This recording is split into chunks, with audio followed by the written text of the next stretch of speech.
This monitor's gonna piss me off.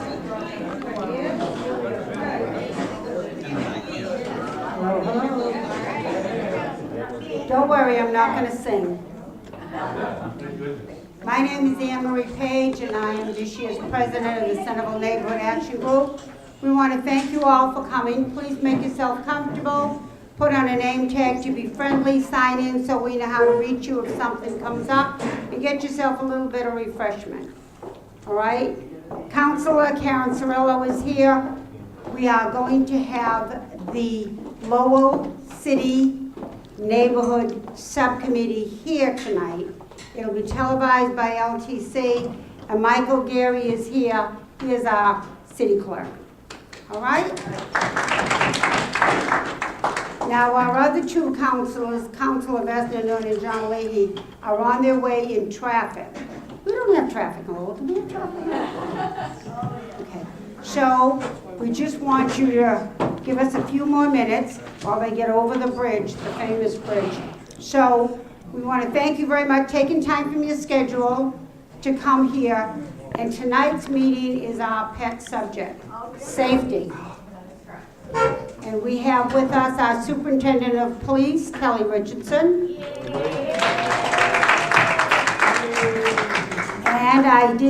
And our Lowell Fire Department Chief, Jeff Winwood.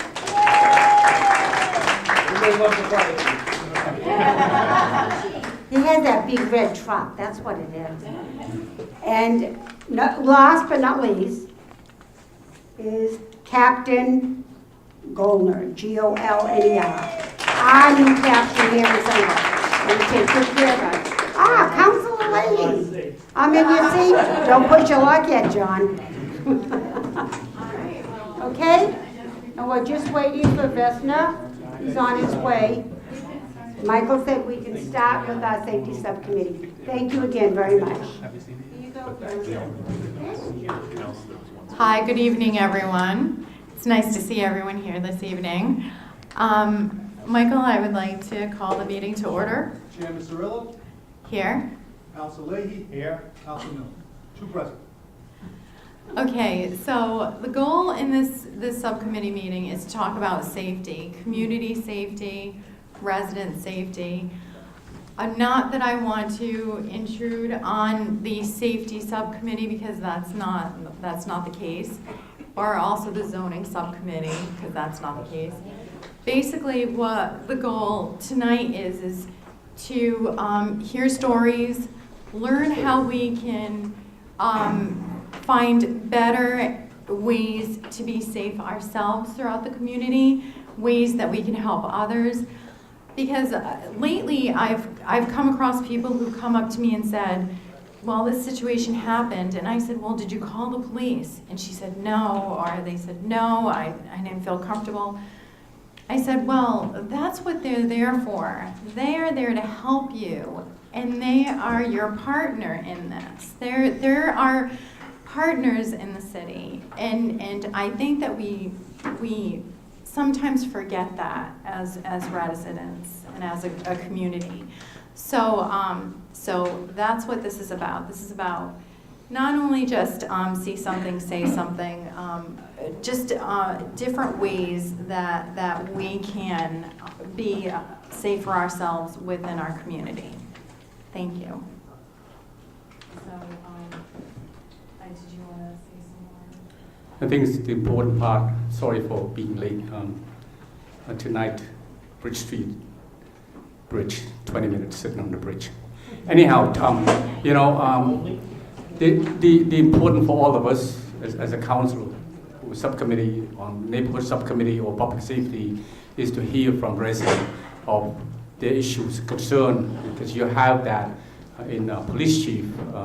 Chief Richardson is working very hard and addresses issues, and is plan to make some change in terms of neighborhood community policing. So we're looking forward to a very proactive engagement in the community. So, but more important than anything, is we're here to listen to any concern issue you have. Thank you.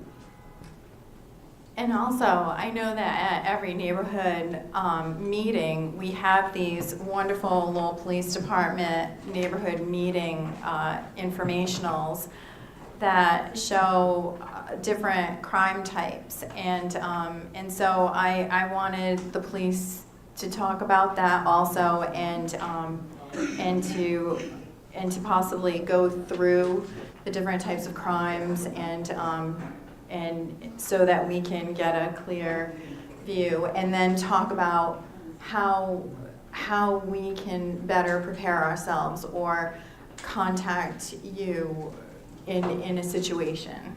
John, did you have anything to say? Hello, everybody. Okay, so I'd like to hand it off to this wonderful man right here. Thank you. I thought Barry was going to get first cracks at this, but hello everyone. I know most of you in this room know who I am, but I'm Kelly Richardson. I'm your new superintendent of police. Today is day 34. Not that I'm done, but today's day 34, and it's already been kind of an interesting ride if you've been paying attention to the paper. We had a little rough spot last Friday downtown, and didn't play very well for the city. I was not happy with the outcome down there. We tried everything we could to get these kids to move along.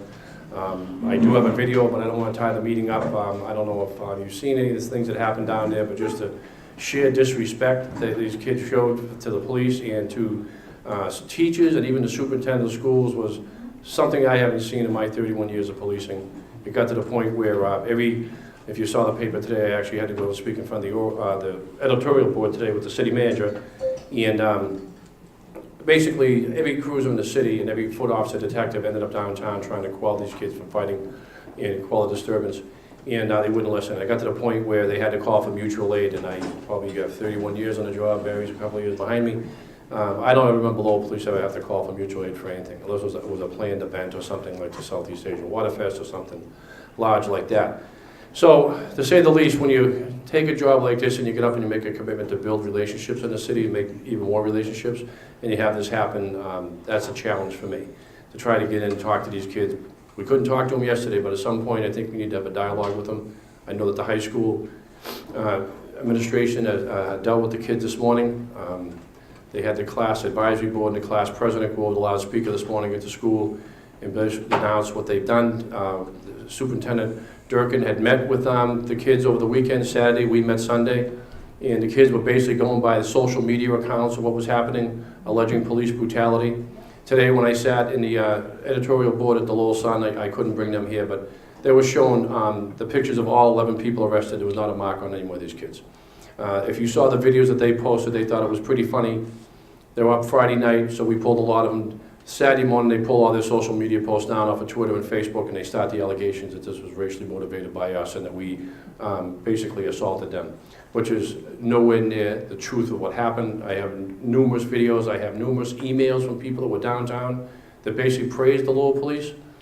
They showed a tremendous restraint. And if you watch the video, you can see just in the officer's body language that they're not even upset.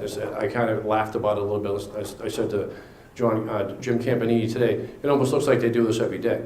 But they were all seasoned officers. Obviously seniority to be able to get the day shift, you have to be on for quite a while. And I actually purposely went through the whole thing. Every single officer that was a parent themselves.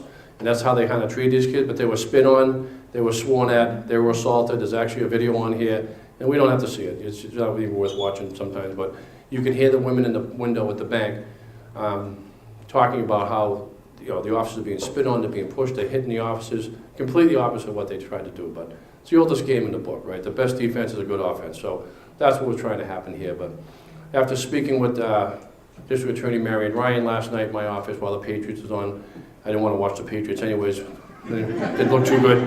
But it kind of looked like that thing downtown. It was kind of a mess. But a couple of pastors come in, they watched the video. There was 5 videos that we had. And by the time they got to the 3rd, they were like, we don't have to see anymore. We know what happened here. And what are we going to do about it? And what I really liked is the one the pastor said, how's the officers doing? I said, well, I'm glad you asked that, because I had to send an email out that Friday night, basically commending the officers for showing enormous restraint. I mean, that's the way they're trained, but still, under those pressure, that's a very hard thing to do. When you're being assaulted and you don't strike back. And they did effectual arrest. They finally had to. They could have arrested a lot more people. But we're not in the business of arresting juveniles. We don't want, we have a a deal that we try to help out with the kids at UMass Lowell, because we've all been kids, we've all made mistakes in our lives.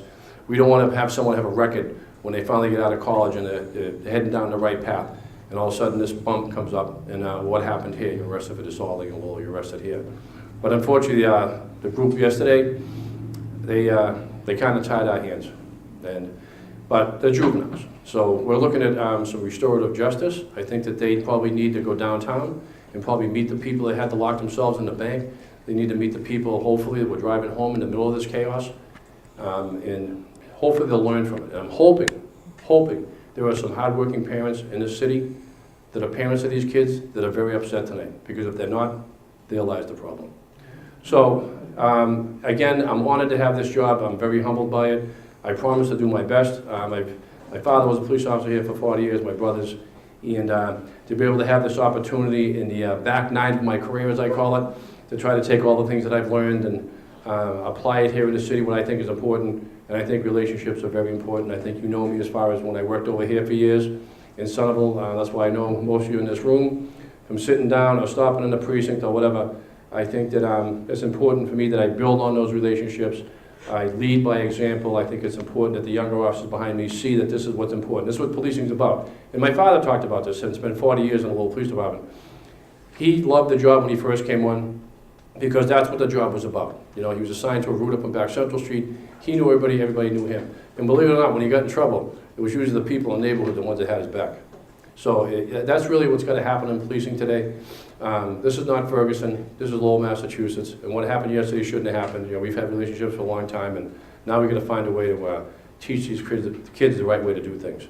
So I look forward to listening to what you have to say tonight, what your complaints are. Like the council said, we can't fix what we don't know what's broken, so if something does happen, you need to give us a call. And you need to be involved in more of these meetings. I've said this over the years, and you're probably sick of it. You probably can't wait till I retire so I don't have to hear anymore. But I can read every police report that comes through the police station, but until I hear from the people that actually live in that neighborhood and are affected by what's going on, I don't have the real picture. And that's what I need, the real picture. Okay, so I appreciate the opportunity, and I look forward to listening to you guys. And if you need anything, you know where to find me. Okay, thank you. I would like you to go over the report so that everyone knows and understands what it's about. All right, my name is Barry Goldner, and I'm the captain in charge of the sector, the A sector. Everyone have a copy of the map? If not, I think they were all given out so that we can share it, take a look at the crime statistics for the past few weeks in the sector, which were down again. Everything looks pretty good. There are a couple of major incidents, 5 burglaries, but 2 resulted in arrests, and 1 a suspect is known that they're working on. The biggest break in the city was the Robinson School, where actually some kids broke in and stole some laptops over the course of a period of time.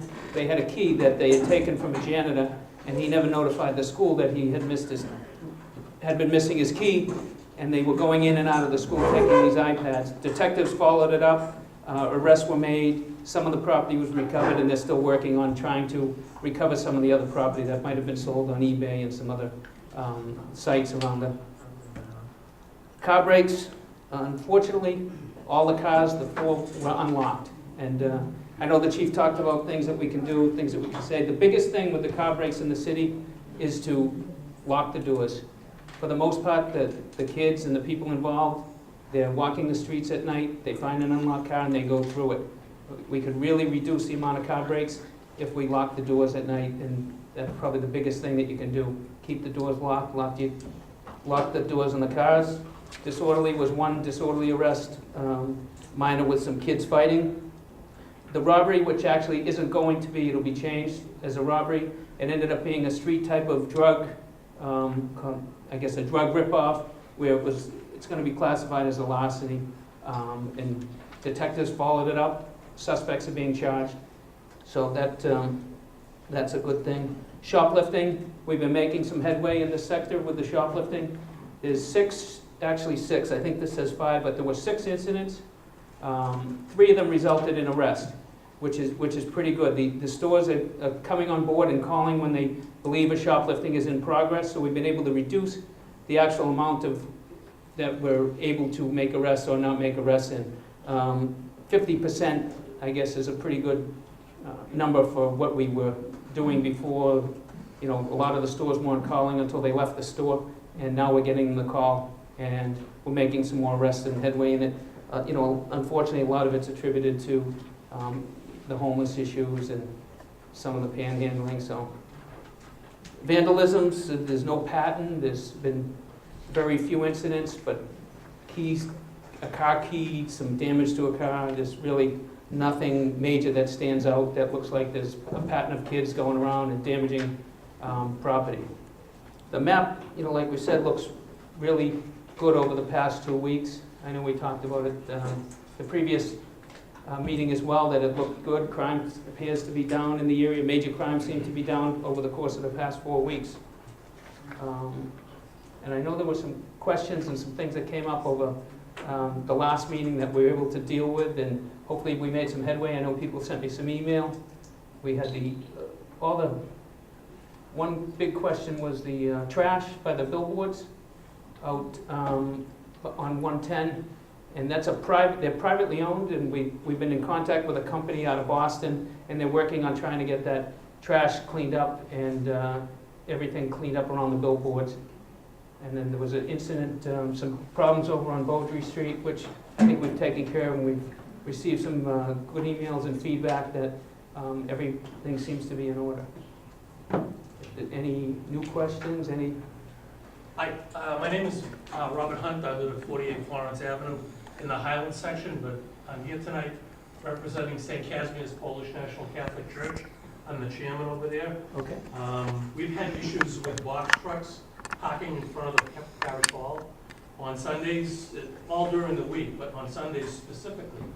Our parishioners that go in, that park in the back lot, they can barely walk. I mean, these trucks are halfway up on the side. Do they have no relation to the church? They're just people parking? And I'll go one further with this too. About a month and a half, 2 months ago, Father Andrew Tennis was backing out of his yard, got in an accident. And, you know, he called the police. Police came. I don't remember who the individual was. I don't even know if he relayed the name. But he says, I can't see coming out because these guys are parking all these box trucks here. And supposedly, again, I wasn't there, so I can't say, but I will. I'll give you what he told me. He said that they couldn't do anything about it. So I'm here tonight basically asking our new superintendent and you, Captain, to maybe try and do something about it and get this guy.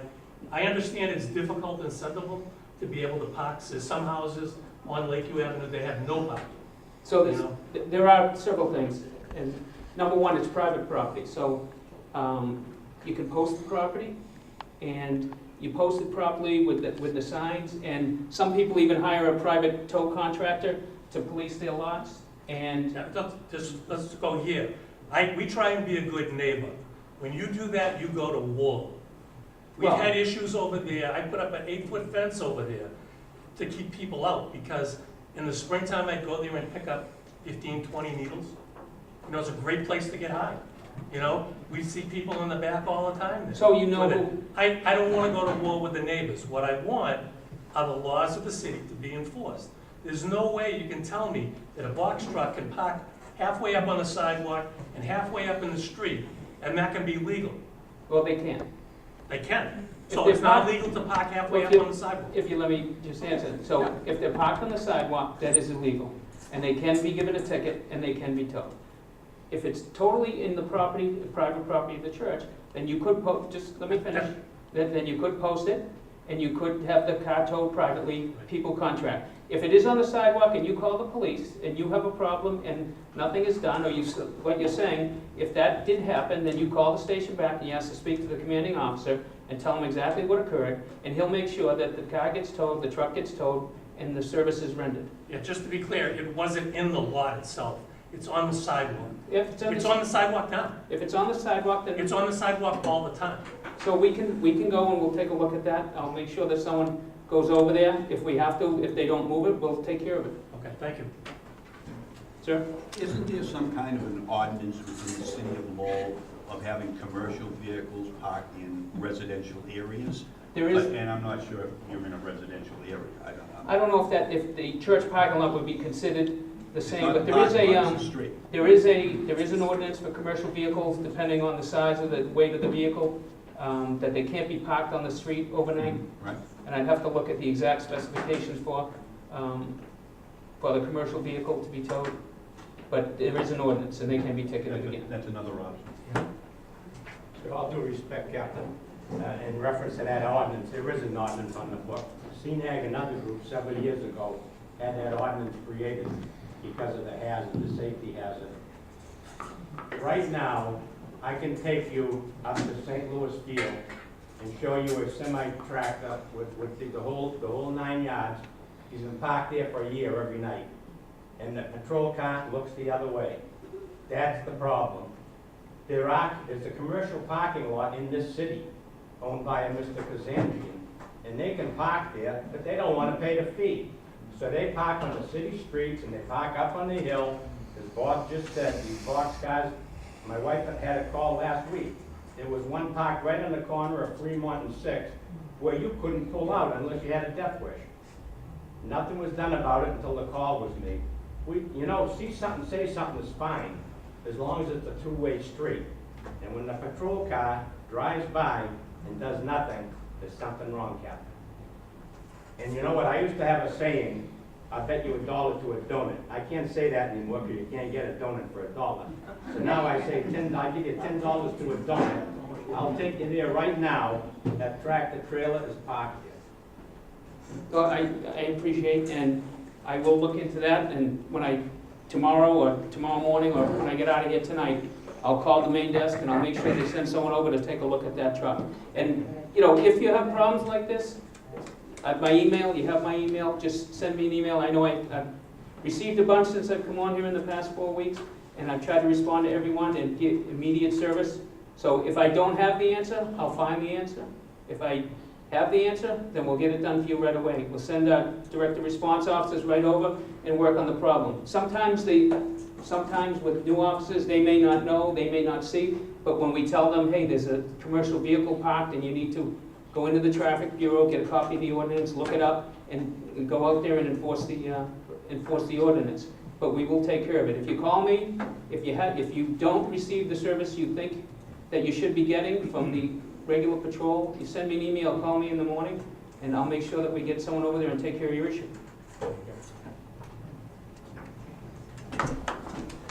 Mike Harrington, I live up on Christian Hill. I think this report that comes out to the neighborhood meetings is a great report. As you've heard me say in the past, I'd kind of like to see a couple more items possibly added to this report. And I see that the chief is shaking his head that, Well, when you talk about the drug houses, I really think that's a good idea. I go on this crime mapping report quite frequently, and I've seen where you've arrested people on one, manufacturing and distribution of drugs, and yet it's good. I think it's information that the neighborhoods need to know, and it's not being put on this report. Probably talk about them at these meetings, but I don't know if it's a good idea for them or not. That's just my opinion. There's a second captain, I didn't like it. We don't do it. Those are just for the crimes. We put houses on there we think. We have to be able to prove that they're drug houses. Maybe after. No, I'm not saying drug houses. The report says arrest. It says arrest for the distribution. That's what I'm saying. It appears on the crime mapping report. It just gives you a general location. It doesn't give you the street address. At least on the crime mapping report that I look at. Okay. For instance, just recently there was an incident on, let me see if I get this right. I think it's Beach Street, manufacturing/distribution. Now, I've never seen the manufacturing before. I mean, if that's happening, I think the neighbors need to know that somebody trying to manufacture, I don't know how to manufacture a drug. Just to clarify, the manufacturing and distribution, it's all part of the same statute, but it's actually distribution. So 99.9% of the time when you see that in the Lowell Sun as the charge, it means that someone sold some sort of narcotic to someone else. It's just the same And charge. that- I understand what you're saying, but further down on Reed Street, it says distribution. It doesn't say anything about manufacturing, so. It just probably a play on words and how it was worded in the crime app. It's all, there's very little, even now with it, especially now, since marijuana legalization, most of your manufacturing or cultivation was always with marijuana, and very little, you don't see it with any other drug. All I'm saying is I just think it's good, it would be good information for the neighborhoods, not only Centerville, but for all the neighborhoods in the city, to know where these arrests are taking place. Thank you. Oh, sorry.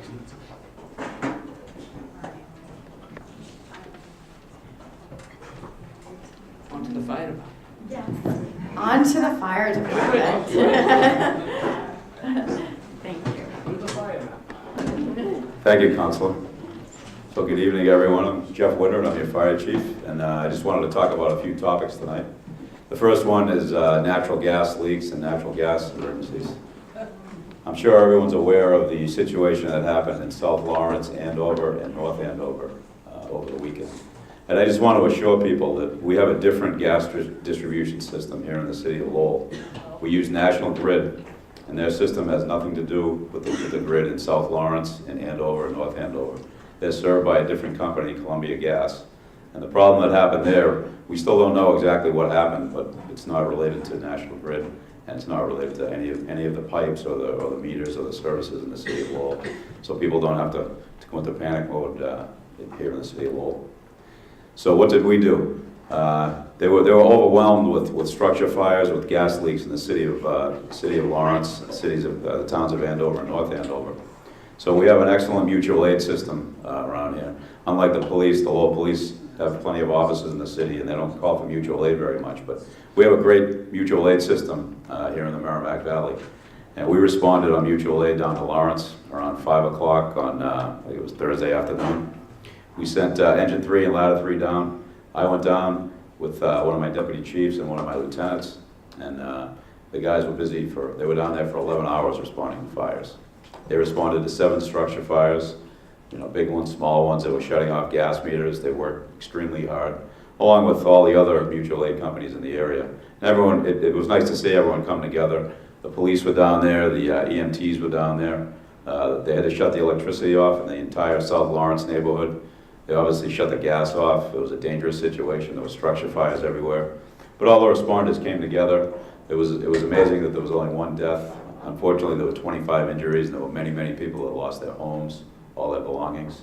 But moving forward, they set up shelters down there, and they have hundreds of people staying in shelters. It's a very difficult situation. They were able to get a lot of the people back in their homes. Most of the people that still have homes were able to get back in yesterday. Unfortunately, they had another structure fire down in Lawrence. Unrelated to the gas issue, they had a 3-alarm fire in an apartment building. And again, they relied on the mutual aid partners. We sent our Ladder 3 down, and they were down for about 3 or 4 hours or so. And then today, our emergency management office, we sent down some fans for one of their shelters. It was getting very warm. As you can see, it's still kind of warm in here. And with hundreds of people in these shelters, it's extremely warm. So we sent a couple of big fans down to help them out. And we let the folks know. I talked to the mayor the other day, and we let the mayor down there and the fire chief and the police chief know that anything they need, the city of Lowell is here to help them. I know there being some funds set up. Enterprise Bank has one of them. There'll be some fundraisers coming up in the future. They're still looking for donations down in Lawrence, whether it be diapers, socks, clothes, food. They're going to be needing money moving forward. So it's good to see people come together. Although it was a great tragedy, it's nice to see all these people come together to help people in their hour of need. So I also want to let people know that it's extremely rare to have something like this happen, an overpressurization of a gas line. We still don't know exactly what happened. It's going to be under investigation by many different local, state, and federal agencies. But we do need to find out exactly what happened, why it happened, and make sure that it doesn't happen again, anywhere. But it was a very dangerous situation, and again, everyone came together. So what should you do if you have a gas leak in your house? Natural gas is odorless and it's colorless, but it has a chemical in it called mercaptan, and it has a very strong, pungent odor. It smells like rotten eggs or sulfur. If you ever smell that smell in your house and you suspect you might have a gas leak, call 911 right away and get your loved ones and get out of the house. You don't want to fool around with natural gas. You know, you can have a fire or an explosion if you have a gas leak in your house. Call us, we'll come in with meters, we'll find the source of the leak, and we'll shut the gas down either outside the house or at the appliance that has the problem. And then we'll also call National Grid in, and they'll come in with backup meters just to double check to try to determine what the problem is, what appliance has the problem. If anything like what happened in Lawrence ever happened here, another thing you'd want to do before you left the house is try to shut the gas off. The gas meters nowadays are usually located outside the house. There's a quarter turn valve. You need to get a wrench and you need to turn it clockwise, 90 degrees. Some of the older meters are in the basement, and you'd want to do the same thing. You'd want to find that shut off at the pipe coming into the house. Because some of the gas meters are in the cellar. That's right. I moved to Lake Avenue here, okay, around the middle of February. Around middle of March, I had an accident with Cubject. I want to take your gas meter. It's going to be a badge. But you need to take the meter to make sure that you have no gas leak. So I said, okay. But took his word, showed me that National Grid, the gas company. So I let him down myself.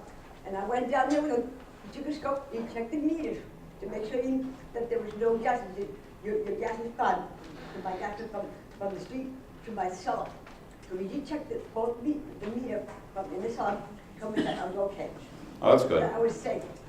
Yeah, when in doubt, always call 911 or call the gas company. And I made sure that we're National Grid gas company, because they wanted to check my meter. I said, you have to check my meter, come to know who you are, and they did. So I had no gas until 152 Lake Avenue, from outside to inside the south of that whole area. Oh, that's good. So I think let you know, Ken, talking about gas leaks, all right? Yeah. Like, I felt safe from now on, I feel safe. Well, that's good. And if you ever smell an odor of gas outside, call 911 as well. We can come by and check and make sure it's not blowing into your house. And it's always better to be safe than to be sorry. How often are they supposed to check the gas meters in your house? Yearly? Every 6 months? I'm not sure of their schedule. I know they replace them from time to time. Right, yeah, it's 5 years. Yeah. If it looks old to you, if it has rust on it, call and have them come and check it out. The big thing is the odor. If you smell any gas, make sure you get out, call 911, and we'll come and check it out. As far as that maintenance schedule, I'm not sure, but I can look into that and find out. I know they haven't come to my house in a long time. They came about 4 years ago and replaced the inside meter and put it outside. So the other thing I wanted to talk about tonight is we're moving into hurricane season. And as you know, North Carolina, South Carolina, they're being bombarded by hurricane right now. We often see major hurricanes down in that part of the country, or further south down in Florida. We're pretty fortunate up this way. We're far enough inland where when a hurricane does come up this way, we're usually far enough away where we don't get battered by the wind of a Category 4 or Category 5 hurricane. But we do get some wind. We can get power outages, as you've seen in the past. We can get flooding. As a matter of fact, tomorrow we're supposed to get 2 to 4 inches of rain. So we're anticipating some street flooding.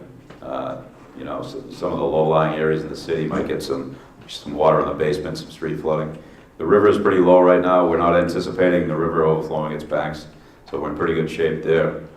But some of the things you can do to prepare if there is a major hurricane that makes it up this way, you can have a plan. You need to go out and get drinking water for a few days if there's a power outage. It's good to have a couple of gallons of water for each person in your house. It's good to get some food, some dry food like granola bars or cereal, something that will last a long time. Put that in your house in case you do lose power for a long time. Some people use backup generators. They can come in handy during a power outage, but you never want to run a backup generator near or in your house. We had an incident on Merrimack Street last Friday where somebody was running a generator inside the house. So someone noticed it and called us, so we came with meters and we found 200 parts per million of carbon monoxide in the building. So we had to take the generator outside, ventilate the building, and fortunately no one was hurt. Always run your generators away from the house, away from windows. Make sure your windows are shut when you have a generator running. But that's one of the safety tips you can take. You also want to get some cash on hand. A lot of times if there's a prolonged power outage due to a hurricane or a big snowstorm, it's good to have some cash. You may not be able to use the ATM. It's good to have your gas tank filled in your car If you have any extra gas cans, it's good to fill them up, especially if you have a generator and you have to run your generator for a few days. Those are some of the things you can do to prepare for a storm. And check on your neighbors, especially if you have elderly neighbors. Make sure that they're safe. Make sure that any of your relatives that might live in the neighborhood are safe. And those are just a few things you can do to prepare if there is a big storm coming. As far as the fire department, we've been pretty busy in the last week. I mentioned the responses down in Lawrence. Last Friday, we had a water rescue in Centerville. We had a person in a kayak down by the Duck Island plant that reached over and a little bit too much in his kayak and filled the kayak full of water, tipped it over, and he ended up in the water. So we put a couple of boats in the water down by the CAP Auto Parts store. And we were able to go down and rescue the guy, and there were no injuries on that one. And then we had another one Friday night. We had a gentleman, very similar to the tragic case we had in Lowell about a month ago. A gentleman about 1:30 in the morning fell into the canal by 27 Jackson Street. And fortunately, in this case, it was witnessed, so they called us right away. And the key to any emergency is call 911 right away. If you ever think you need help, call us right away. The quicker we can get there, the quicker we can help you. So in this case, we were able to put a boat in the canal, get to the gentleman, get him in the boat, bring him to the shore, and we handed him off to Trinity and Lowell General Paramedics. And again, he was uninjured. So we had a couple of good water rescues over the weekend. Today we had five or six vehicle accidents. I don't know why, it was a sunny day, but we had a bad day for vehicle accidents. We had one on Andover Street where the person must have had a medical emergency and he hit a tree head on and got trapped in the car. And we had to use the jaws to cut him out of the car and mid-flight up to Boston. He was pretty seriously injured. And the other accidents we had were a little bit more minor, but we had a pedestrian get hit, a bicyclist get hit, and multiple accidents. So we've been staying busy over the last few days, and that's a quick summary of what the fire department's been up to. And I'd like to take any questions if anyone has any questions about anything. All right, well, thank you very much for having me here tonight. It's great to see everyone, and if you have any questions, feel free to stop by the firehouse or give us a call. Thank you. Thank you. I want to acknowledge a couple of city officials that are here this evening. I saw Mayor Samaras walk in. He's here. Jerry Nutter, School Committee. And Jim Donison is back there from the DPW. So I feel that we have a really good rounded group of people who can answer questions as far as safety and what we could be doing more. So I would like to open it up once again to the community if you have any questions or concerns. And then I would also like to have everyone kind of say, here's what we could be doing to be safer as a community, as an individual here in the city. So thank you. Questions? Thank you.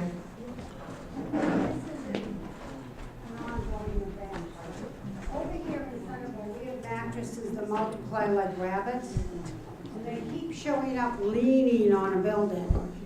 And I usually end up calling down to the chief's office. He knows I'm coming, right, with that one. But it's scary. You know, you drive up the hill, you see this big mattresses leaning on a multi-family wooden structure, and all you need is, a little cigarette or a little match, and then we have a lot of trouble. So I just wanted to know, should we be calling DPW? Should we just call right into the fire? Do we call the police? What is the best move to get that mattress off that building? Because I can't lift mattresses. Well, sure, that's a great question, Anne Marie. Having mattresses or any kind of debris leaning up against a building is a big, big fire hazard.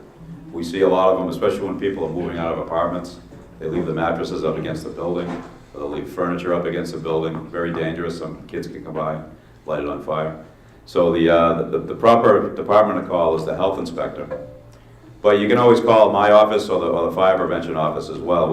Fire prevention and the building department work very closely together. But it's normally the health inspector that would come out and they'd talk to the owner of the building and tell them to get the stuff removed right away. Maybe give them 24 hours. If it doesn't get removed in 24 hours, we'll start finding them.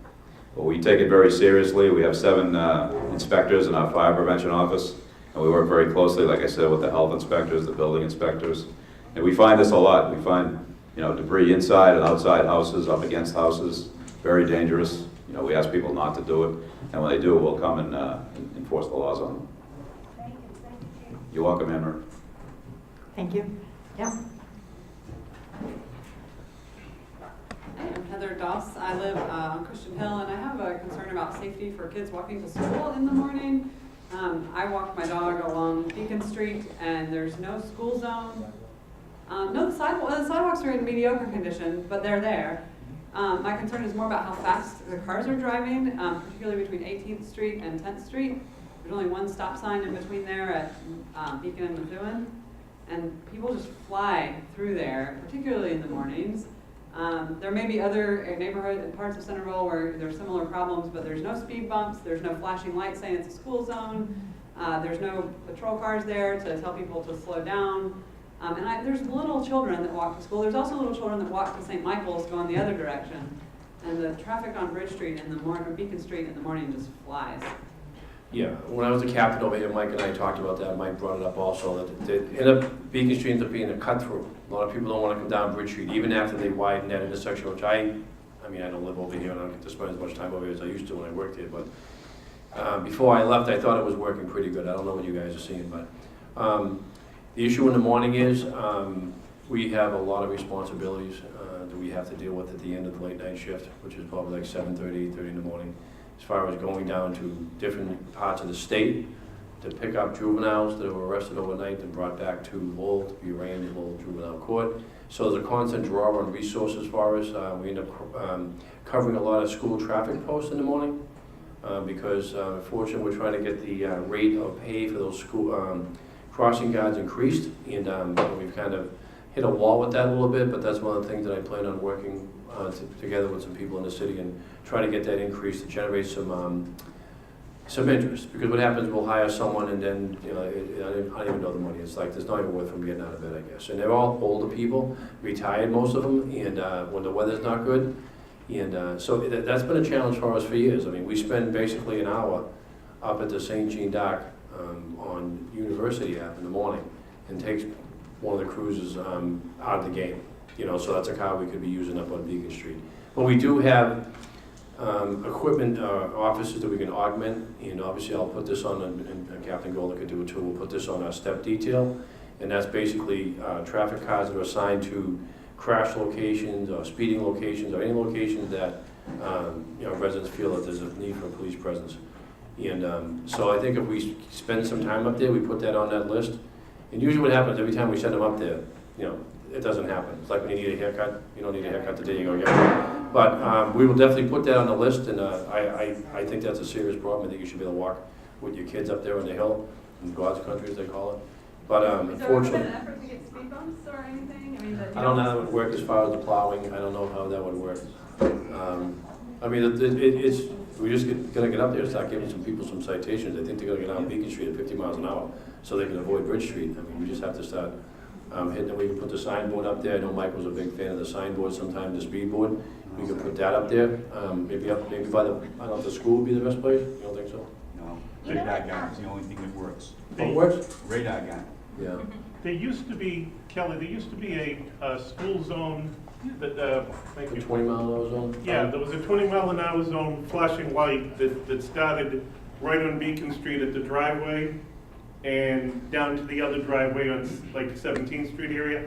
But I don't believe that's worked in a while, and I live right around the corner in Whitney. Well, that's good to know. So you may want to get that checked out, but there used to be the flashing 20-mile-an-hour, and with the Robinson is one of the earliest schools in the city, and then the McCullough is one of the later ones. So that could actually be going off, from 7 o'clock in the morning till 9 o'clock in the morning, and that would maybe help slow down. But living there, I go that route every day, and I know what you mean. I'm tempted sometimes to speed there too, so I'm not pointing the finger, but. Well, and I think to add to that, we had, they just repaved that whole area. Yeah. So the Robinsons, the loop around the Robinson has become super fast. Because In the it's school beautiful. itself, and you go around? Yeah, because it's beautifully paved. There's no more Yeah. there's no more holes in pavement, so people are going really fast around that, and that loop coming right under the overpass is such Yeah, that was. a dangerous area. Yeah, and we did have speed bumps there a few years back, but because of the new pavement, I don't think anybody wants to put them in because it will ruin the new pavement. But I agree with you. I live right on Whitney. I live up the street from Jerry, and it's a dangerous area. Don't they make like hard rubber ones that you can just put down and then pick them up when winter comes?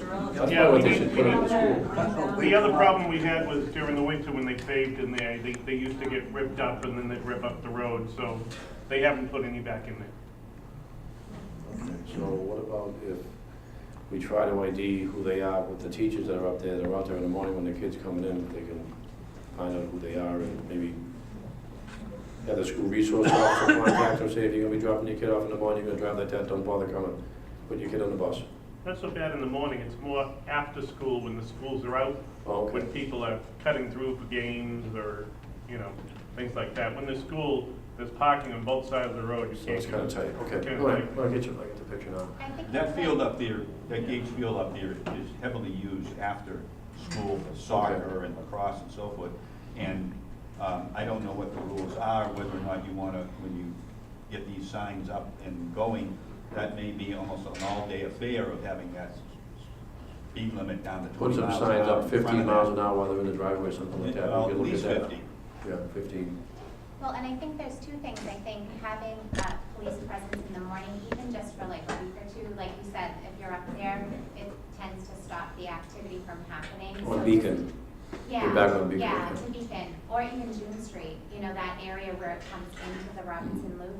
And the second thing, Bob Lee Heights does the crossing down on Bridge Street, and Yeah. he's been so faithful and done that for Been there years. for years. Yeah, so maybe having something like that, somebody, a crossing guard up on Beacon might be helpful. I don't know if that's an option. Yeah, I know that we're missing a few in different schools. A kid now, they're missing one up at the Bailey, and the kid get hit by the car the second day of school. I think it was, he ran into the side of the car, and it worked out. I heard on the way to work, but yeah, that's definitely an issue we need to work with together, I think, and try to get some more crossing guards up there, because it takes police officers who are making a significant amount of money and have a lot more responsibility out of the game, but we just, I had the officers monitor the St. Jean d'Arc one, the private school, whatever, but the problem there is that there may not be a lot of kids that cross there, but it's a huge hub for buses dropping off there, the whole 9 yards, a lot of traffic, the UMass Lowell kids are up there, so we need to be there, so it's a four-way intersection, and believe it or not, they said that the people are kind of respectful because they all have to stop, they'll let the kids cross, but still, we need to have someone up there, so I'm gonna work towards seeing if we can maybe talk to the manager or whoever and see if we can get a little bit of an increase and put maybe a push on a hiring thing to educate people, and this would be a nice little part-time job for you. We talked about offering it to UMass Lowell students, we talked about all kinds of different things, and retired police officers, things like that. So there's some things in the work, but it definitely has to be done. I don't know if there's any volunteers in the crowd here, there's nothing to do in the morning. Don't see any hands going up. I wanted to ask really quickly. First volunteer. I wanted to ask, because I know that we've heard a lot from the Centerville crowd. Are different areas of the city having these types of issues in and around the schools with speeding and, yes, okay, thank you. Hi, my name is John Gear. I'm president of the Belvedere Neighborhood Association. I want to thank the neighborhood subcommittee for taking their meeting on the road, and thank Anne Marie and CNAG for hosting the meeting tonight. Thank you very much. And I want to also thank the police department, fire department for their responsiveness over the years to the Belvedere community, and I think the city of Lowell at large. We have neighborhood meetings. The police department comes. Captain Dan LaRock's done a great job presenting information, being responsive in particular. One of the issues we have is speeding on Andover Street. It's a cut through to get in and out of the city. It's significant. It's hard to get out on that road during commuting times. Thanks to Councilor Leahy and others in Public Works, we have a crossing that's working, a crossing light that's working in Andover and Douglas, but that area is a speed zone. I think Roger Street is similar, but there are lights to slow the traffic on Rogers Street coming in and out of the city in that area. But Andover Street is really treacherous, and there are people that cross to get to the school. The people try to come out of the side streets in order to get where they need to go. So that's a particular issue. Another thing that I'd like to emphasize, and I know that some people may not support this, but the see something, say something notion about supporting each other as neighbors, lights on, crime off, I think really works. Every month we have a police report and we're reminded to lock our cars, lock our doors. It's unfortunate we have to do that in this day and age, but it's the reality. So a lot of people could save themselves a lot of time and effort and loss if they did that for their cars in particular. Every month we have reports of break-ins to cars, and it likely wouldn't happen if the car was locked. So thanks again for having this meeting tonight. Thank you for what you do. Okay, John, thank you. Yeah, I mean, as far as the cars, it's true. I mean, I don't want to blame the victims here. You know, in the perfect world, we'd be able to leave our cars open, but John's right. I mean, we take just that extra precaution. I know sometimes people park their cars. I've done it. You think you're going to go back out. All right, I got to go to the store, and then all of a sudden you get tied up in the house, and you just forget to go out to lock it. I hit the button before you put the keys back down on the counter in the house. So it happens, you know, but it's not the victim's fault here. And as far as Andover Street, your council ladies mentioned it, Council Conway, I was in a meeting with him and the manager last week, and that was one of the things that he brought up. So we had sent up Scott Solvay, he's assigned to our traffic bureau. We wanted a motorcycle up there. We wanted to kind of, not trap, but just be not as visible with the cruiser. Plus it's hard to park a car up there. So he went up there, the first day he was up there, he wrote 9 tickets. So this is not being made, this is what really happening up there. So he's been up there like every day since. I've asked him to go up there in the morning and spend like an hour and a half. It seems like it's everybody blasting their way out of the city in the morning to go to 495 and 95 and all that. So we'll stay on that. I mean, they weren't even paying attention to the system they set up there. They ride right through it. You know, and the crossing guards, she's afraid to step out in the street. So That's me, and I'm not afraid to step out. really? Okay. Scott told me you were. I'm the crossing guard. Hi, nice to meet you. I'm afraid. Nice to meet you too. My name's Lorraine Farmer. I live in Centerville, and Hey, Lorraine. I'm a crossing guard over on Andover Street. And I'm very thankful that the blinking light is there. However, right through it. cars do not stop. And it's okay, because I understand it, and I know better not to just go out because the lights are flashing. But if the kids, and I warn every kid that comes through me, don't trust the lights. You push the button, but stop, stay on the curb until the street is clear, and kids will push the button and go, and it's just, I'm just. And the other thing is people don't pay attention. I can't tell you how many times, like when I'm not working or whatever, people text me in their cars. It's just unbelievable. It's just, I can see where they could ride right through that light and not even see the light. That's the scary part. That's what's really happening here. Yellow. And the other thing that Council Conway mentioned is that there really isn't a sign that says stop. When the flashing light, stop. There is no stop. Why doesn't the light turn red? Yeah, I have no idea. Well, they're all yellow, at the UMass they're yellow, they're all yellow flashing, but even a sign that says stop at flashing lights, it just is extra one. I mean, how much is a street sign?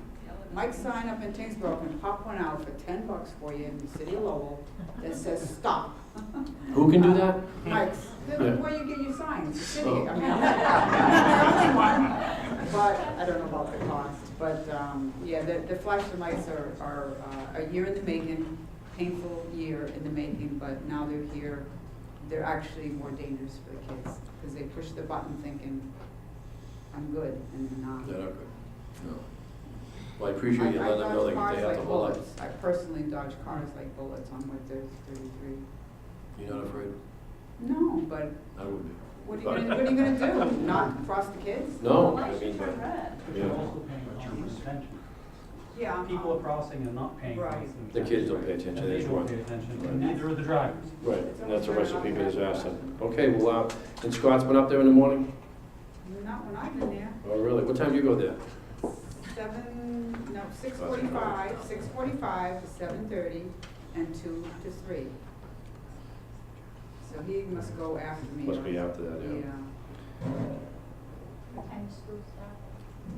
So I think he starts at 7, so you're there till I'm 7:30. there technically for the Sullivan School, but I stay all the way through till the high school gets off the special bus, the city bus, in the afternoon. So there's like a 40-minute lapse in between no kids. Okay. I'm Vanna White up here, and waving at everybody. Vanna Black, excuse me. All right, well, he's been writing the tickets out there, I'll just have to check to see what time he's going up. And we'll have to judge just A that. sign that says stop during flashing lights. You know, to the credit of the vehicles and drivers, they don't know. They don't know. Do you have a sign yourself? We have stop signs that we You can do- use. Okay, you do it yourself. Yeah, Okay. they'll go right to you.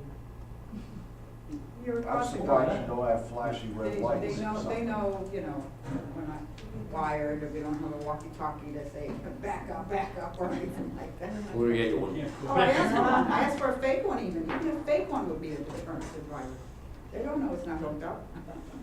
Yeah, if they're not paying attention to what's in front of them, they're not gonna notice on radio. Yes, sir. Can I just make an observation? I work in Boston, I come from Boston, but I work in Boston.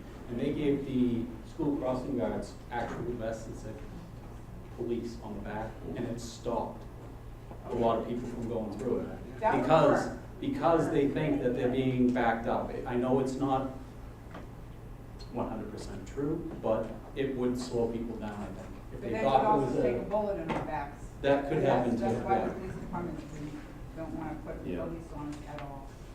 We'll have to find a happy medium with that, but I'll definitely have the traffic bureau take a look at it. Like I said, Council Leahy and Conway brought this up, the manager knows about it. So, I have to work on it. I have to go up and take a look at it myself and get a visual of this. I don't want to look at it on Tuesdays, but I don't. Anyone else? Yeah, between 11 and 2 a.m. over on the corner of West 3rd and Albion Street, cars are constantly racing. And, you know, like blaring the stereo. They're coming, I know they're cars from New Hampshire because every time I go outside, because I'm always ordering from G&G's, you know, I get hungry in the middle of the night and I order from G&G's and I always see cars racing up and down. There's already like 4 accidents coming right off the corner between West 3rd and Albion, and I had to call because they got really bad, you know. So I said maybe we can get patrol over there to, you know, like check out that corner because if you're flying down West 3rd Street, you can't see the cars that are coming out of Albion Street. Right. Because they also fly out of Albion Street, so you know it's like there's no way to, you know, tell if anyone's coming out of that street. And what time were the hours again? Between 11 a.m. and 2 a.m. 11 a.m. I mean 11 p.m. and 2 a.m. Thank you. That's the witching hour in Centerville. Yes. Busy time. Yeah, but no, I will definitely have someone come by and take a look at it. Thank you. Yeah.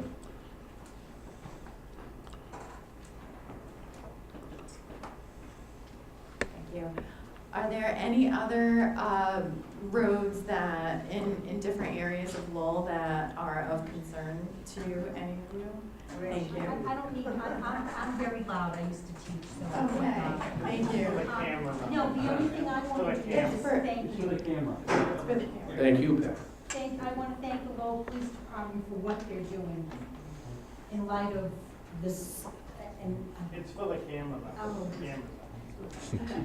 In light of such negative reports that are always coming out about the police across the United States.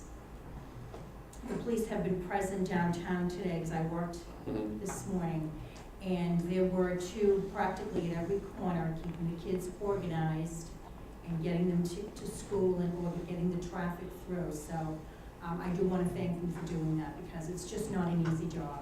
Right, no, actually, you can thank Captain Golden, he devised the plan for us.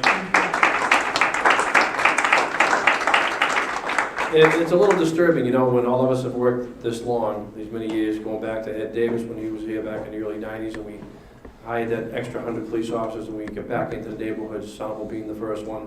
I was assigned to the drug unit then, and what happened was and Barry was in the unit with us also. We were doing raids all around the city, and we have a pin map.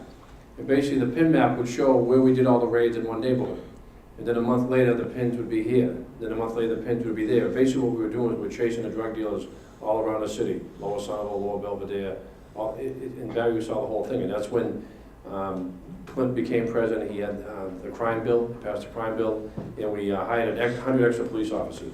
And we moved into Somerville, and we've been using that model. That was 91 and 92.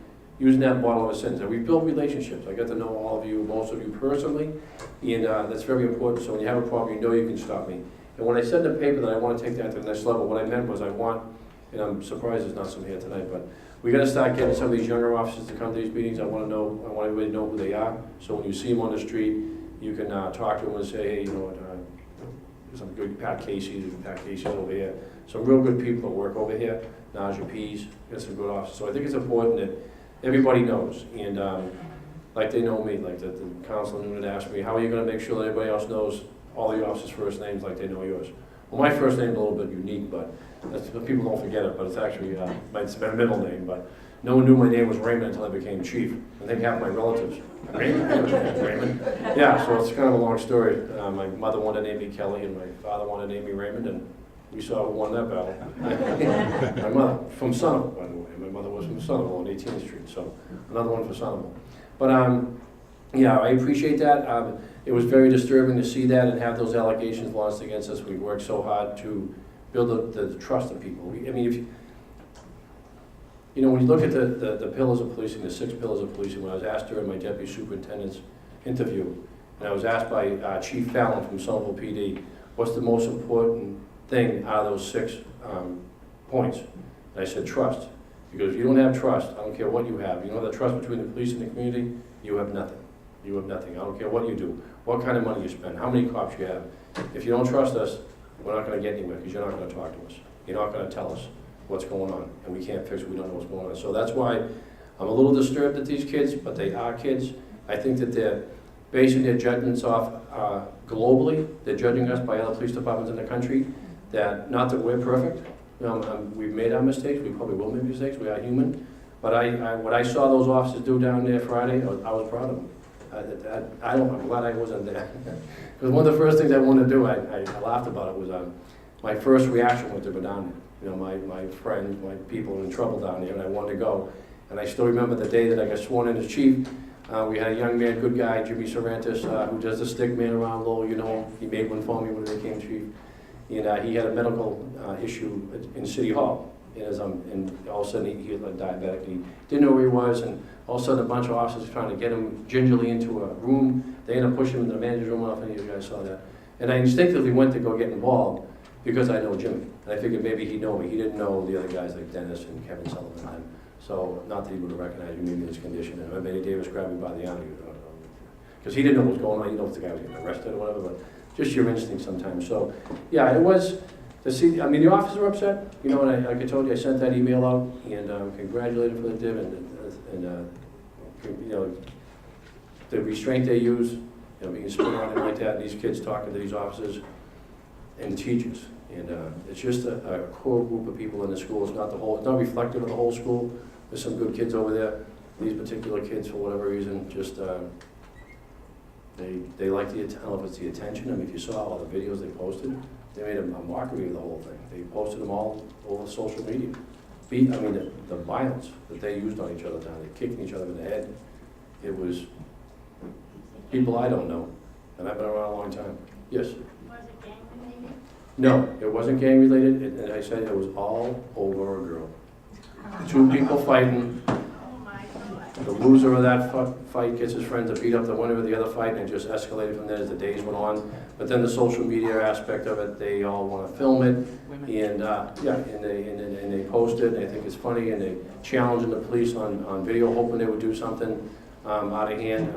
They could have probably done a lot more. They used the path of least resistance, the police did, and they were combative, so they went to a level 3 in use of force policy, which the officers were absolutely justified in doing what they do. They actually could have used batons if they're justified in the policy. But luckily for us, no one brought any weapons with them that day. That was another fear that we had. And but they're just, I don't know how people do it today with some of these kids, but I'm hoping that we will go to court, do some restorative justice. I know the school, Janine Durkin is doing a great job over there. She's dealing with the issue, and we gotta hope that I hope that their parents sit them down and say, you know what, that's not the way I raised you. This is not the way you're supposed to act. Oh, yes.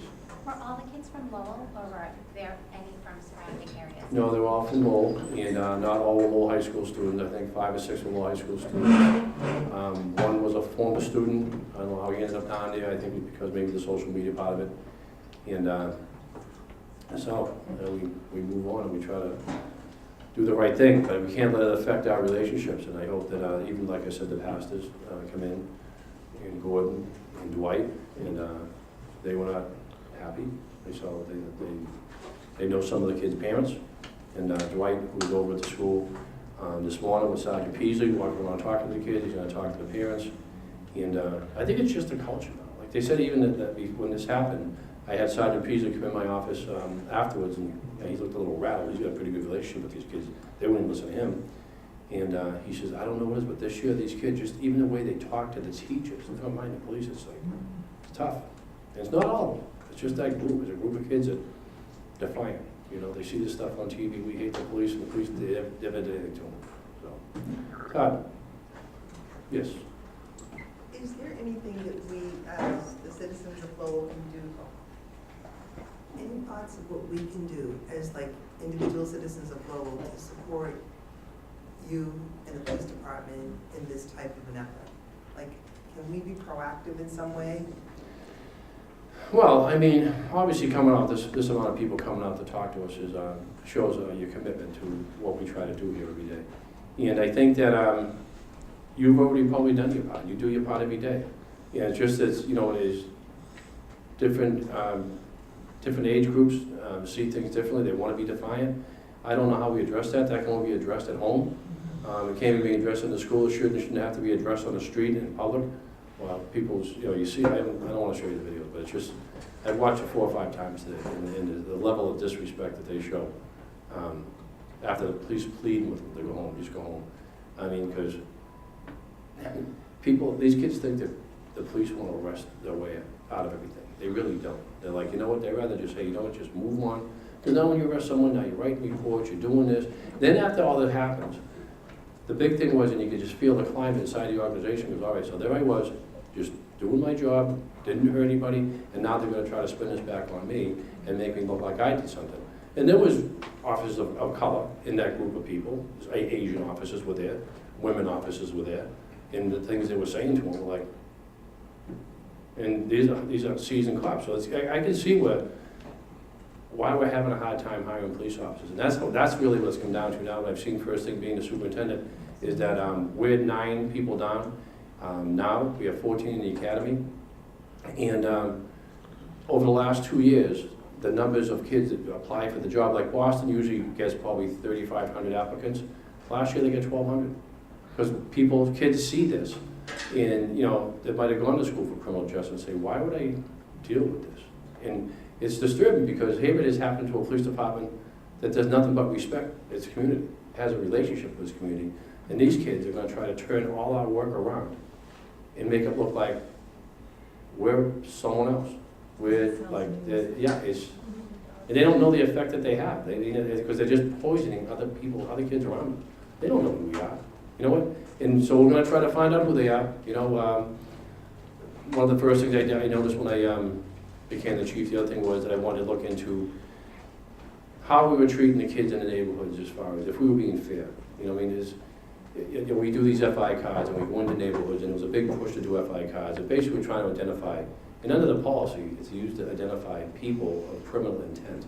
So we know where they are and see what's going on. If they're involved in something like downtown, you pull their name, you basically log it out, and you keep track of it, right? Hold on. So we looked at those numbers, and they were pretty up there. So I basically I stopped that. I said, you know what, we're not going to do that. We're only going to go with FI cards, as the policy says, with people who are involved in criminal intent or in crime itself. You log where they are. So the crime people go in and say, all right, these are the 10 people in this neighborhood that night when this thing happened. Maybe we need to go visit them to see what's going on. That's all it's really used for. Field interview? Field interview cards. So we kind of, I asked that those numbers be dropped and they only be used, I want quantity, not quality, because I don't want the kids, and this is before this even happened, and then before because I know there's not a problem here, but I want to make sure there's not. I want to make sure that these kids, you know, don't think that we're the enemy, that they don't think that we're there harassing them, and especially in neighborhoods like the Somerville and Back Central Street and stuff like that. We still need to be there, but you need to, that's why it's important to have the officers in the neighborhood, so they know who Joey is, and Joey's a good kid. You know, he's just out there hanging around. He's not bothering anybody. That connection's huge. You have to have that. So, you know, we move forward, and I've never seen these kids before. I've never seen anyone act like that, so hopefully it doesn't turn their families against us and their friends against us, because the officers couldn't have acted more respectful than they did. I'm proud. I still say I'm proud of them. I give them credit. I'm glad I wasn't there. I'd probably be out of a job right now. I don't know. Really, so I have the patience. I don't know. But, yeah. I was just gonna say, it needs to be reciprocated as well. These young kids today, I mean, it does, maybe some of it starts in the home, where they need to teach these kids to thank the police officers or be more respectful to them when they see them. But social media, as you're saying. Well, you know what, they very well might be. I don't wanna, say that it's not happening. It could be, how they say it, house angel, street devil. You don't know. Because the thing is, and here you go with that, right? When the kids were brought to the booking window after they were arrested and everybody was calmed down, all the officers I talked to afterwards said, actually, when they were down the booking window, they were actually pretty good kids. But they were in that mob mentality, and they're trying to be part of the group. That's what it is. So I don't want to say that the parents aren't doing what they're supposed to be doing. These kids just decided, because a couple of the ringleaders said this is what we need to do, because that's what they do on TV all over the country. They hate the cops, and we fight with the cops. And it's crazy, so. Were they hopefully- minorities? Yes. Half black, half Hispanic, but there was an Asian kid arrested too.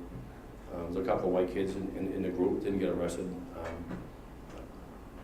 It was like 50-50 on the arrest. So. It was 50-50 on the arrest, black and Hispanic? You want to ask a question? I would. My question is really how we help you get to know and get people who maybe don't trust the police to have positive interactions with you all. Oh, I thought you were going to ask me why no white kids get arrested. Oh, no, I'm not going to ask that question. I think because they were smart enough to leave. I don't know. I have to look at the video again. I don't know. There wasn't a lot of them. You know, Very few. I work with a community of people that is 2/3 not people of color, and I want them to trust the police. I think the Lowell police are pretty trustworthy. We have a lot of really good officers. I mean, we're not perfect. Of course not. But so how can, we need more people to meet the police than the people who are in this room, and how can we help do that? I think that, well, again, going back to, the perception of the police by young adults in this country needs to change, and the only way that's going to change is for us to go out and meet them. And what I mean is, like, one particular group that I need to sit down with and we've had a great relationship with is the kids over Teen Block. Now, I don't believe the kids that were there yesterday are from Teen Block, but if you're familiar with them, they're at the Lowell Community Health Center. They're all good kids. We participate in a show with them every year, and our officers actually dance with them. Our numbers are a little bit lower this year. But were you there, Counselor, this year? I was. Yeah, so shockingly, we've gone in and we've danced with them and hung around with them. We've had meetings where we've had very frank discussions with them about relations, race relations, and the police and the whole 9 yards. And all of a sudden, when they get to understand where we're coming from and they can see that we're human, there was some great conversation. And this comes from the officers that participated in this, Aramis Velez and Mindy Dower, and there was a Jackie Mercado, and we had a cross-section of officers in the PD over there teaching the kids about who we are. So this year, at my second night on the job, I go to the Teen Block thing, and I'm sitting there in the crowd, in the front row, and they do their show, great show, a lot of energy. The kids are very positive stuff going on, very positive kids all over the city. And then at the end, they get up and they're like, one of the kids were like, the Lowell Police Department needs to change its policy on racial profiling. And I was like, when did this come from? I was like, so the next day was when I started with the whole FI thing. I'm like, are we doing something wrong here? Like, what was that? Completely blindsided me. I mean, I think I'm pretty connected. I mean, I'm not, the white Irish guy, know everything that's going on in the street, no. But, I have friends and people talk to me, and so come to find out, we put some feelers out. That's what it was. I went to the kid Eric that read that, and after the show was over, and I said, if there's any kids in this group that had a negative contact with a Lowell police officer, I want to meet him, I want to talk to him, I want to find out what happened, where it happened, and I'm going to deal with it. No one ever came forward. Now, you can look at that as, okay, they're probably afraid. Maybe they'll say, I'm not going to say that could not be the case. So we dig a little deeper, and we find out that no, that wasn't really against the Lowell Police Department. It was basically how the kids today perceive police across the United States. I said, well, that's a problem, because that's fine, you don't like the cops in Ferguson, or cops that did, like the officer that just killed that person in California, he deserved to go to jail. I mean, the guy that shot into the car. But you can't, it's like judging people of color, you just can't judge everybody by the same, you can't do the same with the police. So there are gonna be conversations from me to the kids at Team Block. We just need to get this up and going. The woman, Mary Ann Bellotta, who works for us, has a relationship with the people over there, and we're going to sit down with these kids, and I even went over the policy. I went back and looked at our racial profiling policy. It's pretty, we don't ask immigration status of people. I think we're pretty, I mean, I don't think the sanctuary city is where we want to go, but when you can come to a city like Lowell, I know that 90% of the people that come here as immigrants come here to do the right thing, but the 10% that don't can wreak havoc for that 90%. So I think that we have a good balance here in the city as far as that goes, but I need to dig a little bit deeper. I need to get into Team Block, and I need to have a discussion with these kids, but it's just, this job since I've gotten to day 34 has been nonstop. So, but I'm committed to doing it. Thank you. I also think it would be great if those of us who, and I'm new to this group, I'm going to try to come pretty regularly, Good. but if we did a better job of inviting our neighbors who are people of color and who are immigrants and saying, hey, the Centerville neighborhood meeting is happening next week, you want to come with me? Right. That's why Lorraine is here tonight, and I invited some other people who couldn't come. That has to happen. Sometimes I think we say, oh, that immigrant neighbor is doing something weird, and instead if we would get to know them and invite them to come to these meetings, we could really make sure our whole city is building relationships with each other and with the police. And they need to know that we don't ask anyone's immigrant status. Because the other thing is that, and this come up there, one of the two things that I had, is that basically a lot of the immigrants that come in there end up being victims of crime themselves, and they're afraid to report it. I mean, I'm talking sexual assaults, I'm talking losing money, getting scammed all the time. I remember when our Brazilian community first moved into Lowell, and I was a captain on early nights, and all of a sudden I get downstairs and they bring the prisoner in. The state law, you have to view the prisoner, make sure they got all their arms and legs and fingers. And so I get downstairs, and this Brazilian was standing there, very nicely dressed, 65 years old. I look at the wagon officer who didn't make the arrest, he just says the transport. And I'm like, why is this woman here? Oh, she doesn't have a license. I'm like, oh, you gotta pick your battles here. So, young cop. So come to find out, it was like an education moment that we found out, and Barry was involved in this one too, that the Brazilian people were selling fake licenses to other people and taking advantage of them, and they were afraid to report it. I didn't know it. So that's why it's important that we try to get as many people in this room and have these discussions and educate them and let them know that they have nothing to fear if they're here. They can talk to the police. They can come and see us.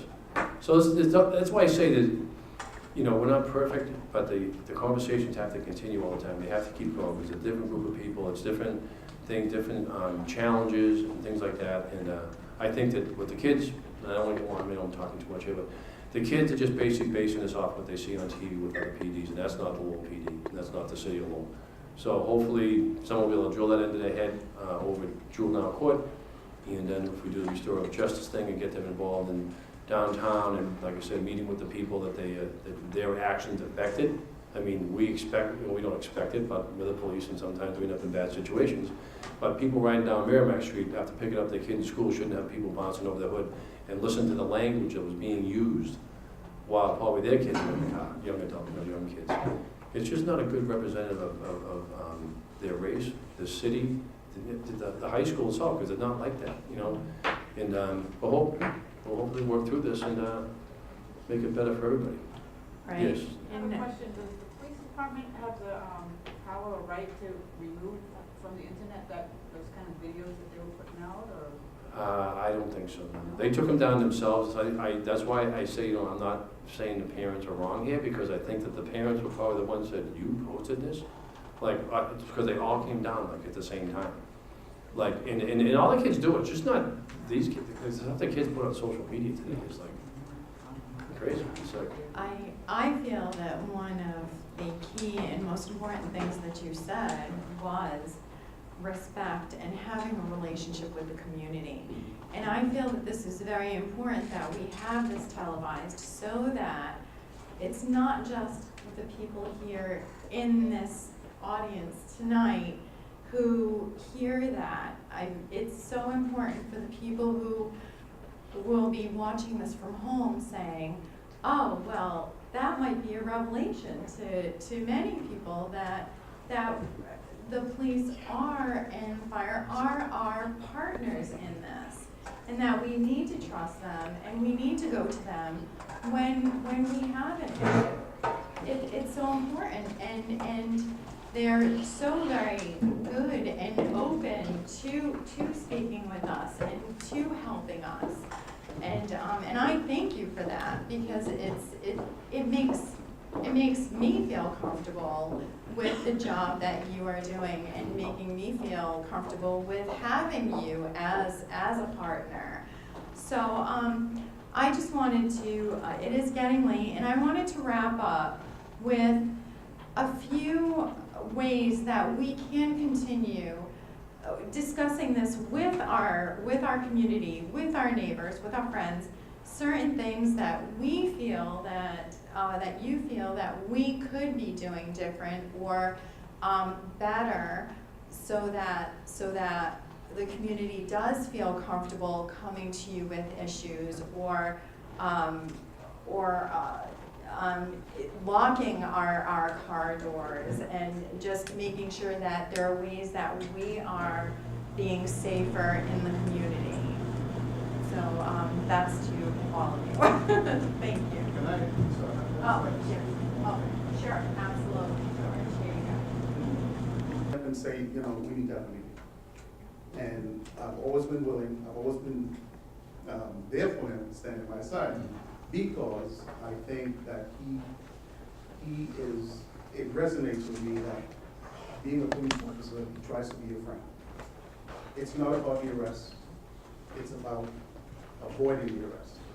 And I've always said that prevention is better than the cure, and that's what I keep saying Kelly, That's fine. superintendent. That's fine. My mother will love it.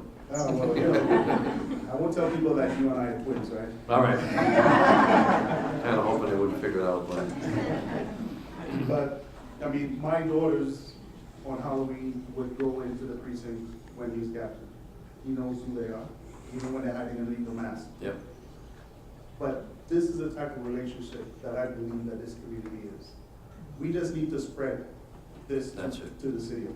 Yeah. Because I wouldn't allow a bunch of kids or a bunch of criminals to impact what we're trying to do. But like you just said, it takes 10% to destroy what 90% is trying to do. And we just have to be vigilant. I make sure that my kids, do the right thing every day, all the time. And when my son, who's 23 now, when he was younger, about 12, and he did a small infraction at the bathing school, I took him to the headquarters, and I said, I want Officer Friendly to have a conversation with my son.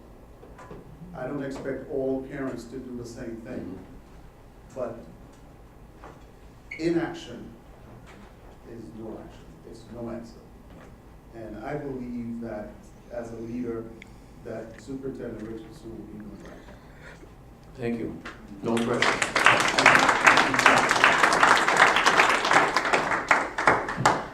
So, after that wonderful speech, can we have some very thoughtful ideas on how we can continue this conversation with our community members, and how we can be safer moving forward in our neighborhoods, and that would be wonderful. Thank you. I think to continue the conversation, obviously, it's on me to get out in the community as much as I can, but just not me, the officers that work with me, bring them with me. I'm the face of the organization, but they're actually the wheels that do all the work, and I think it's important that we get as many of these young officers out in the community and meet these kids and provide opportunities for them to get to know each other. I know that many times the gang officers will go over to Eagle Park and they'll play basketball with the kids. They'll play basketball with the kids over to North Common, and they get to know each other. And it's, when you get to know someone, it's awful hard to be mean to them. That's why you have to form those relationships. So how we do that moving forward, I plan on being out there a lot more, bringing the officer with me. I think Councilor Noonan mentioned that, get the younger officers out there with us. And I think to get more people here that for some reason are afraid to come here or don't really know what we do, I think that, I think that's kind of is on us, but also on some of you, like you mentioned, get some of your neighbors that come over here, and let's hear what you have to say. And maybe they have something, maybe they know something that I don't want, I have to know, and they might be able to help me with that. You know what I mean? Like maybe there is something going on that I need to know about. My feeling is these kids yesterday were just basing this off what's going on in this country and not this city. So, but I think that can be damaging, and not to go back around full circle again, but, the kids, when they talked to the student council yesterday at the high school, which African-American kids, they were going by what they heard and saw on Twitter. So it's important that we, all of us, get our message out there that no, that's not the way it is. Yeah, we might not be perfect, but that's not the way we treat people. That's not what we do here. And hopefully more people will come in and we'll build those relationships. And like you said, I will be going over to Teen Block to see what that's about. But I feel a little better, but there seemed to be just like a global thing. It wasn't, wasn't against the Lowell police or the city of Lowell. It was just that, they felt like they had to send a message as a young group, which is fine because you want to hear from them. This city is just as much as theirs as anybody else's. So I think it's important that they get their message out, that they get involved in stuff. But it's important that they do it the right way. It's not brawling in front of the Enterprise Bank. It's coming to meetings like this or being involved in Teen Block, which is a very good organization for the kids. They get to talk to the police, they get to talk to other people, and so it's it's always a work in progress. It's always something that we need to work on. And yes, sir. You guys have to understand, you are not alone. No, I know. I especially in this city. There are plenty of people that you can count on to support your officers and people like you trying to make the community better. If you've seen the response from the people downtown yesterday, and I'm talking people from all races, they were like so appreciative of what the police did and couldn't believe the kids were doing this. A lot of people were disappointed in those kids yesterday. But yeah, no, we're very fortunate. I feel that. And I think the officers believe it. They don't know which way it's going to go as far as the media, what the media going to do. That's why we sat down with the Lowell Sun today. That was the city manager's idea. It was a great idea. Because you don't know. And if the Lowell Sun really wants to be, a true partner in the city, then we have to be transparent, and we all need to be on the same page. And I think the people, I said at the gym company today, that I want to see the city succeed just as much as they do, and everybody in this room, in the city. Community has your back, sir. Yeah, I appreciate that. No, the support for me has been unbelievable. And internally in the organization and externally, I'm humbled, to say the least. I appreciate it. Thanks, Chief. Thanks, Kelly. And we try to do the same thing on the Lowell Fire Department. Our firefighters go out and interact with the young people around the city. We have a public education officer named Anthony Late. He does a great job. He goes to events all the time with kids. He has a safe house. He teaches them about fire safety. And unfortunately nowadays we have to try to teach our kids to stay away from drugs, to stay away from crime, with fighting each other.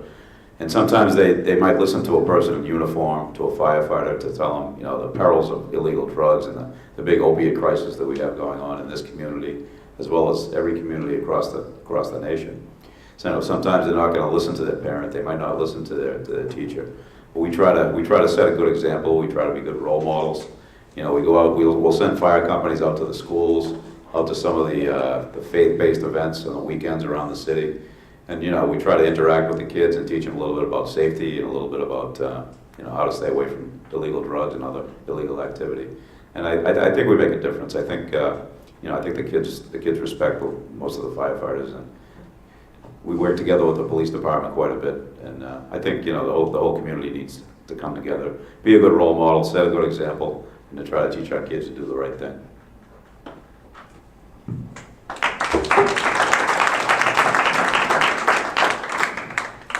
I just want to say thank you for coming to the meeting this evening. I think that this was a very robust meeting, and it's good information that we can take back into the community.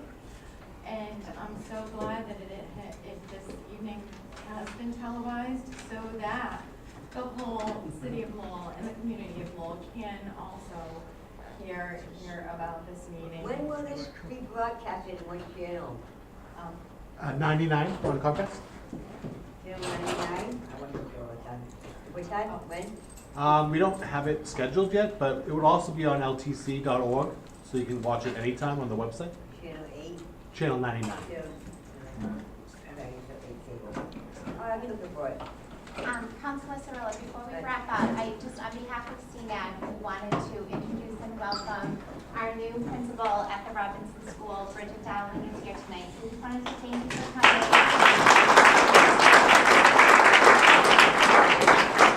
So I'm a teacher at the Robinson, and Bridget has done an amazing job. It's been a very smooth start to the school year, which was a little different than what we had last year at the Robinson, so we're very happy to have her.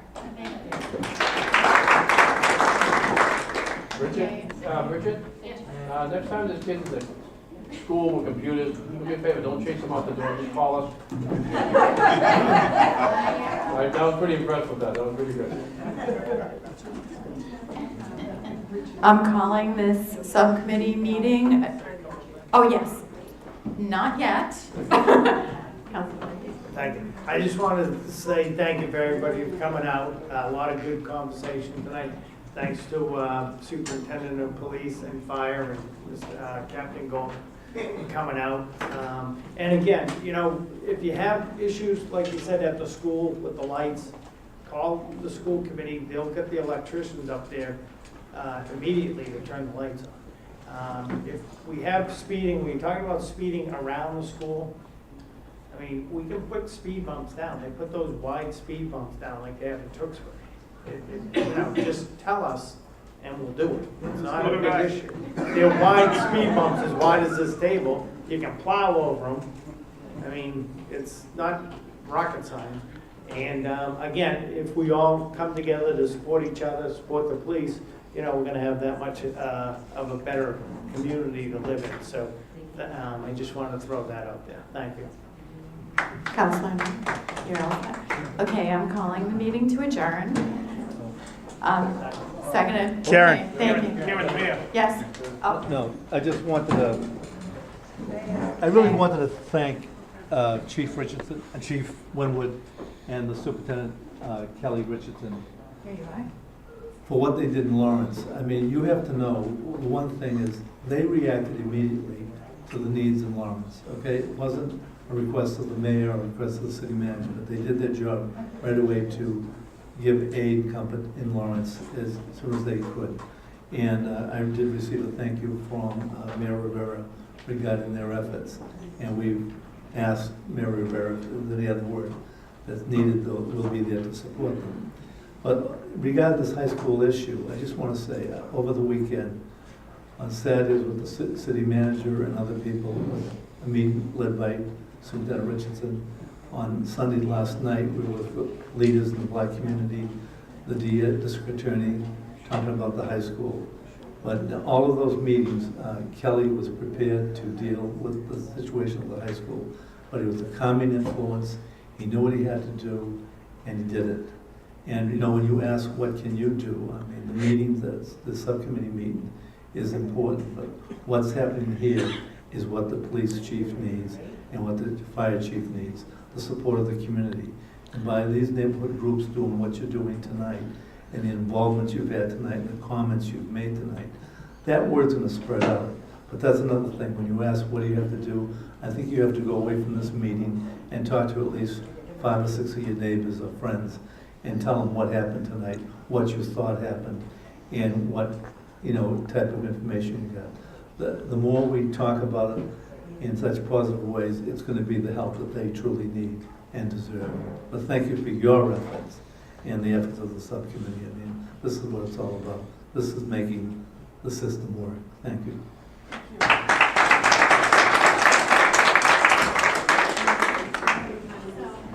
want to say thank you to everyone tonight.